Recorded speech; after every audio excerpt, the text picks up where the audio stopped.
Estamos fazendo leitura de Parshiot Mechubarot, de duas Parshiot, que basicamente nos levam ao centro da Torá, a Harei Mot e Kedoshim. Kedoshim que nos dá essa frase que está aqui na nossa cúpula e que abre justamente dizendo a Moisés para reunir o povo. Só existem dois momentos em que o povo é todo reunido como uma kahal. Em Parshat Vayakhel, um pouquinho mais para frente, e nesse momento em que Deus comanda Moisés de juntar o povo todo para dizer, Tiyu Kedoshim, sejam sagrados, Ki Ani Hashem Elohechem, Ki Kadosh Ani Elohechem, Hashem Elohechem. Sejam sagrados porque eu sou sagrado, e aparece aqui como uma klal. Klal quer dizer uma coisa genérica. Normalmente a gente tem mitzvot que são muito específicas. O que é ser sagrado? Que ideia é essa da gente ser sagrado? E essa paraxá, que é uma paraxá, talvez uma das menores, não a menor, mas uma das menores da Torá, são 60 psukim, e nessa paraxá tem 51 mitzvot sendo descritas aqui. Mas não fica claro em momento nenhum o que é ser kadosh. Essa recomendação de que sejam, como eu, Deus, sou kadosh, sejam sagrados vocês. E essa palavra é uma palavra realmente muito específica. Normalmente em hebraico ela quer dizer separado. Mekudash é alguma coisa que foi consagrada, que foi separada das coisas rotineiras. Então, a gente sabe que o Shabat tem uma dimensão de Kedushá que vem do fato de que não é uma semana como a segunda, terça, é um outro dia. E quanto mais observante você é da tradição judaica, mais absurdamente o Shabat é diferente dos outros dias. Quanto menos observantes você é do Shabat, mais Shabat às vezes tem cara de quinta-feira ou de uma sexta-feira que você pode chegar mais tarde. Não consegue ter essa dimensão de um dia que foi Mekudash, que foi set apart, foi colocado à parte. Mas, mesmo assim, a gente não tem clareza do que é ser. Então, o que é ficar à parte? Todos nós ficamos aqui durante a semana toda, hoje brincaram comigo, quando a gente vai botar aqui uma chaminézinha assim, para a gente também ter, quando chegar um novo rabino, poder botar, vamos usar uma fumaça azul, para dizer. Mas ficamos todos impactados, porque é muita pompa e circunstância, é uma coisa mundial, é uma liderança mundial, realmente não é pouca coisa.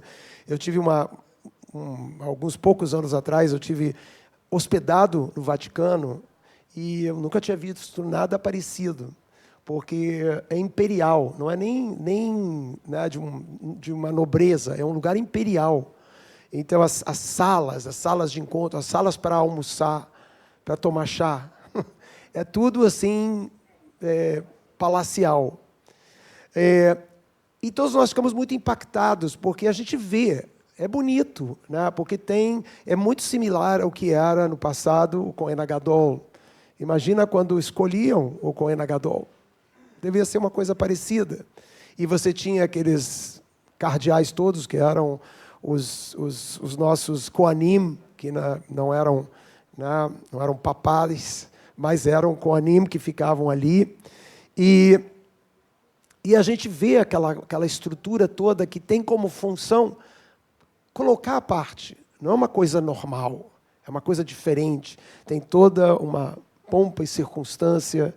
E aquilo chama a atenção da gente porque tem algum elemento de Kedushá. Mas, para a tradição judaica, a gente ainda tem uma pergunta, porque a tradição ela diferencia uma pessoa que é um Raham, que é uma pessoa que é muito educada, ilustrada na tradição. Ela fala de um tzadik, que é uma pessoa muito justa. Então, são pessoas que têm uma vida humilde, que ajudam as pessoas, que são diferenciadas porque elas são sadik, são justas. E tem pessoas que têm kedushá. No passado, a gente teve alguns, né, alguns que até que se retiravam, né, como Shimon Bar Yochai, e que tinham uma kedushá. Temos histórias sobre kedushá. Temos Ari Akadosh, Yitzhak Luria, que é tratado como Kadosh. Uma pessoa que tinha... Provavelmente você chegava perto dessa pessoa e tinha uma sensação assim de que essa pessoa é uma pessoa que tem uma aura, tem alguma coisa. Quando você guarda as tradições e quando você vê uma pessoa que é muito observante, ela tem um pouco de kedushá. Você vê aquilo, porque aquilo está ali, é uma pessoa que se colocou à parte. Mas aqui vem um alerta. O que é se colocar à parte? Então, se a gente não tem uma explicação do que é Kadosh, a gente tem uma explicação do que não é Kadosh. Porque a gente está lendo junto, nessa semana, duas Pashiot, Acharei Mot e Kedoshim, que é essa que diz que nós temos que ser sagrados. Em Acharei Mot acontece aquele evento traumático em que os filhos de Aaron, Nadav e Abihu, que eram, segundo a tradição, os maiores Chachamim da época. Os outros filhos que sobraram, eram 4 filhos, Elazar e Itamar, eles não eram tão letrados, e a Torá diz, Nadav e Abihu, e em segundo lugar apresenta os outros, Elazar e Itamar. Mas o que acontece nesse episódio que é muito chocante? Eles estão nervosos porque estão inaugurando ali o Mikdash, o Mishkan, e eles se precipitam, e eles fazem 3 coisas que são mencionadas em Acharei Mot, que leva à morte dos 2. Imaginem, pessoas que são ultra conhecedoras da tradição, pessoas que são especiais, não são pessoas que dessacraram, pessoas que teriam tudo para saber como lidar com aquilo, mas não, o que elas fazem? Elas trazem isso que a Torá nos diz, elas trazem um eshzar, um fogo estranho, elas beberam vinho, estão um pouco alteradas, em estado alterado ali de consciência, e elas são solteiras. Ambos são solteiros. O que isso tem a ver? Porque isso é não kadosh. Eles entraram no lugar de kedushá e eles fizeram tudo errado. O que quer dizer isso? Então, primeiro assim, um fogo errado, um fogo equivocado.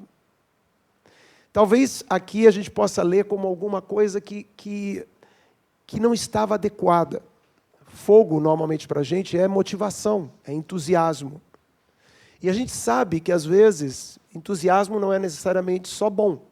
Um excesso de entusiasmo pode ser alguma coisa que desrespeita. A segunda coisa é bebida. Mas a bebida aqui, não posso imaginar que pessoas que eram tão qualificadas, que elas simplesmente foram tomar um chopinho e chegaram um pouco alteradas, um pouco altas, dentro ali do Mishkan. Elas provavelmente, há uma descrição na Torá de pessoas que chegaram num estado excessivamente separado. E provavelmente o vinho, né, a gente tem essa fala, esse ditado na tradição judaica, Nichnas yain yatzah sod. Quando entra o vinho, que tem o valor, yain tem o valor, yud nun tem o valor de 70, yatzah só sai um segredo. Sod também tem o valor de 70. Então, é um jogo, obviamente, usando gemátria, usando a numerologia, o valor das letras, dizendo que quando você está num estado alterado, realmente você você vai para um lugar muito mais inspirado, criativo. Quantas vezes a gente não quer, às vezes, dar um golinho para a gente ficar mais solto, para a gente ficar mais criativo? Né? Então, é muito possível que eles não se embebedaram porque eles estavam vindo de uma festa. Eles tentaram fazer daquele momento um momento assim de uma epifania, uma experiência fora do normal. E a terceira coisa, que tem a ver com serem solteiros, não terem filhos. Tem um outro personagem, lembra daquela história famosa dos 4 que entram no Pardês?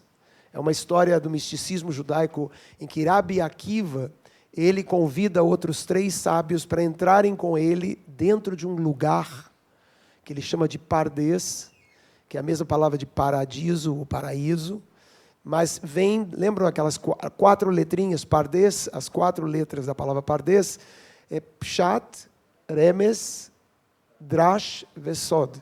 Né? São as 4 formas de interpretação, são os 4 universos, 4 mundos, né, da tradição mística judaica. Então, o Pardês era esse lugar assim totalmente mágico, mas mágico de interpretação.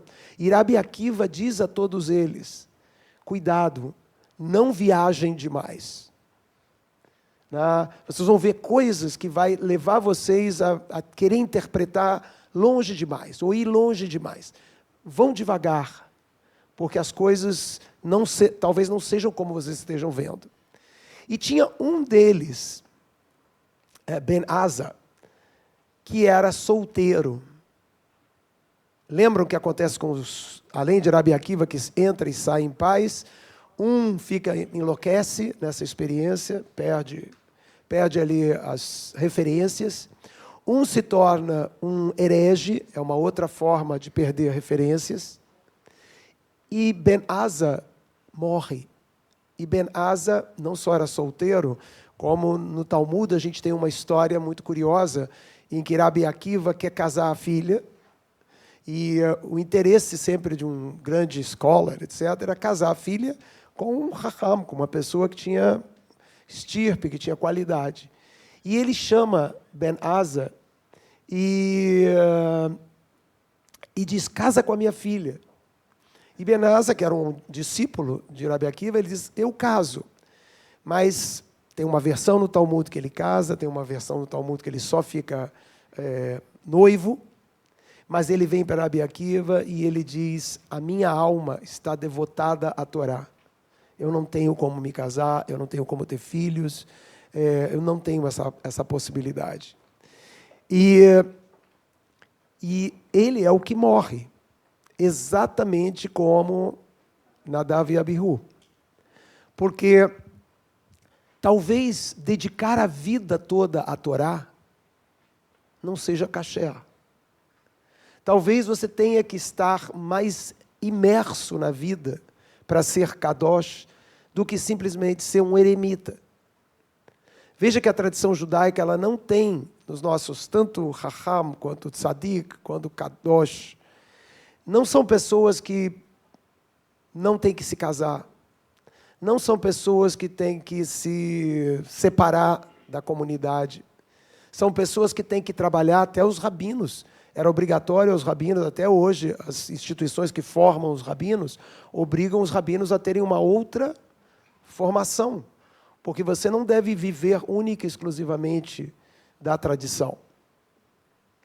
E, então, há aqui alguma coisa muito interessante sobre a Kedushá.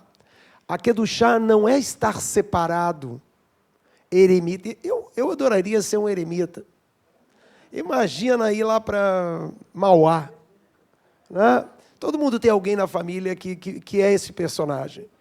Né? Que resolve plantar, que resolve cuidar de si mesmo. O mundo é muito louco, o mundo é uma loucura. E o mundo é uma loucura. Né? O mundo é uma loucura. Mas a Kedushá, para a tradição judaica, é estar envolvido. Não é entrar num estado de consciência alterado, estar num lugar, é com as pessoas. É nesse lugar onde a gente fica irritado, impaciente, raivoso, onde a gente fica crítico, demasiadamente crítico, fica julgando todo mundo. Esse é o lugar onde você pode ser kadosh. Esse é o lugar onde você pode exercer uma nobreza. E quem melhor explica isso é um personagem que é o Ramban, com N no final, Nachmanides. E Nachmanides diz o seguinte, ele dá uma definição de Kedushá. Ele diz, Kedushá é parar antes do final, parar no meio. Vamos tentar entender isso aqui, porque é bem interessante. Nós vivemos num mundo em que todos nós queremos aproveitar a vida.